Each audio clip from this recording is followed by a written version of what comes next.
Listen to this podcast now on the Red Apple Podcast Network. The Leadership Thread with Dr. Peggy Polonis. I'm Dr. Peggy Polonis. Join me on each episode where I unravel the story that shaped leaders, tracing the thread that led them where they are today. Because leadership isn't born in adulthood. And thank you once again for joining us on the Leadership Thread, education, ethics, and sustainability. Download all of Red Apple Media's podcasts right now through your favorite podcast platform. Listen, all you New Yorkers. Excuse me, taxi. Okay, man, we're looking around. This is the 77 WABC minicast. Well, I can tell you this. Last week, he threatened Florida and said that if somehow we went through with a map that, we were going to have hell to pay, he was going to come down and we were going to pay the price somehow. And look, those threats may work when you're running a political machine in Brooklyn in your district. Right. Those threats do not work on me. And so we released the map on Monday.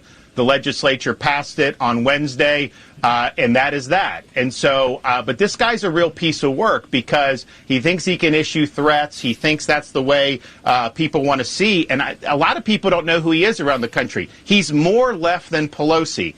Midterm elections are tough when you're the party in power. You always have to battle currents. But I will tell you, the more voters know that a vote for Democrats could be a vote to put Hakeem Jeffries in Speaker, that is going to help Republicans. So I've invited him down to Florida.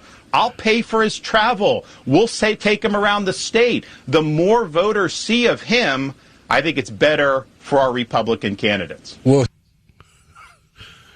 Welcome, my friends, to the I Can't Believe It's Friday Already edition of Bo Snerdley's Rush Hour, fastest hour in American media.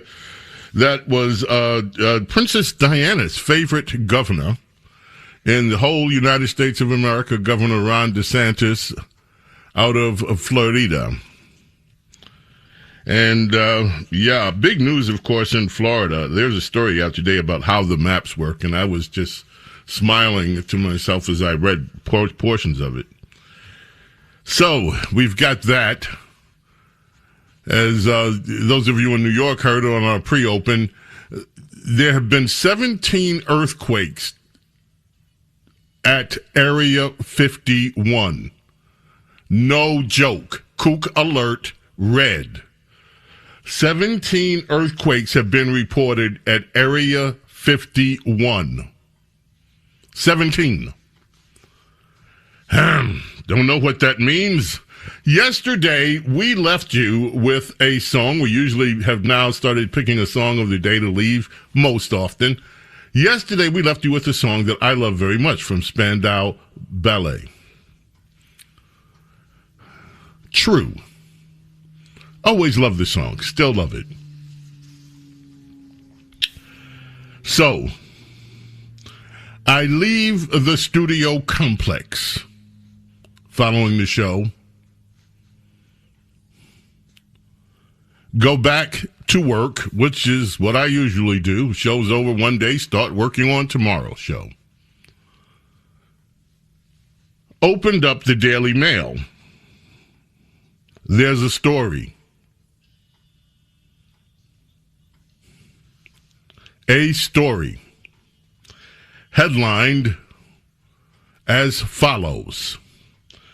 Moment, Spandau Ballet rapist Ross Davison smirks and huffs as he is arrested for raping and sexually abusing 6 women. I said,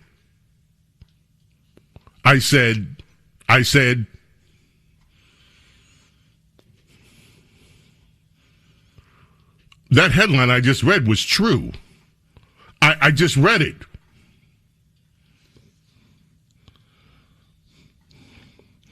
Turns out the charges are not new. It was yesterday that he was jailed for charges that he has been convicted on. 38 years old. He used the name Ross Wild. And this might be him. They say he's lead singer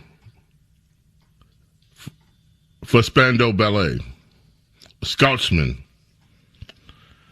Denied any sexual assaults, but jury saw otherwise. It is an 8-page story that goes through all the gory details. He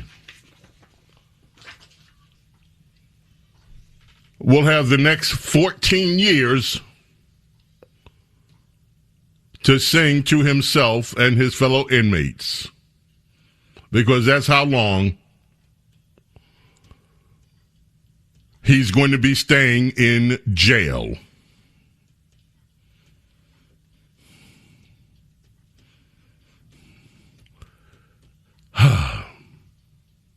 Sad, true and sad, my friends. Okay, let me see. I just, yeah, hold on one second here, folks. I'm sorry. Oh, Princess Diana just sent me a little. Well, he is your favorite governor, and he has done well. You ought to be so proud, Princess Diana. We can talk about it tomorrow. You ought to be so proud of what he has done in Florida. I have an AP folks, okay, they're losing their minds. Democrats all over America are losing their minds over two things at once. The Supreme Court decision, which we've now been talking about 2 days. It's almost as if it happened yesterday.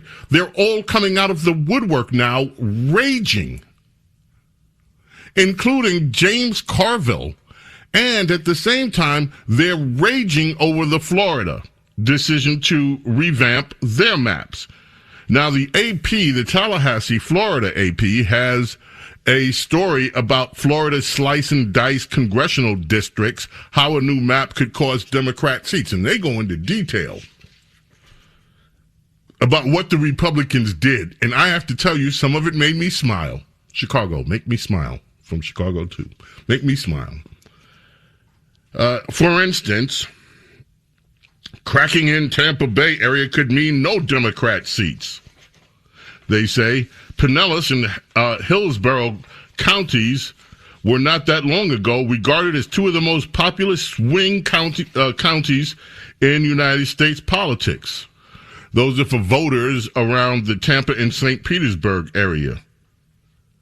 Currently, the core metro area is split between the right-leaning district represented by Representative Anna Paulina Luna and the left district represented by Democrat Kathy Castor. The new map splits that into 3 districts, all of which tilt Republican. And Castor's seat now includes more conservative rural areas. She called the new designs blatantly illegal. Listen to this podcast now on the Red Apple Podcast Network. Why is the middle class shrinking? Why are people facing an affordability crisis while marginalized individuals called informals grow in numbers? Join me as I travel the world, speaking with people living in invisibility, the leaders working to solve it, and uncovering the hard truths shaping our economy and daily reality. Download all of Red Apple Media's podcasts right now through your favorite podcast platform.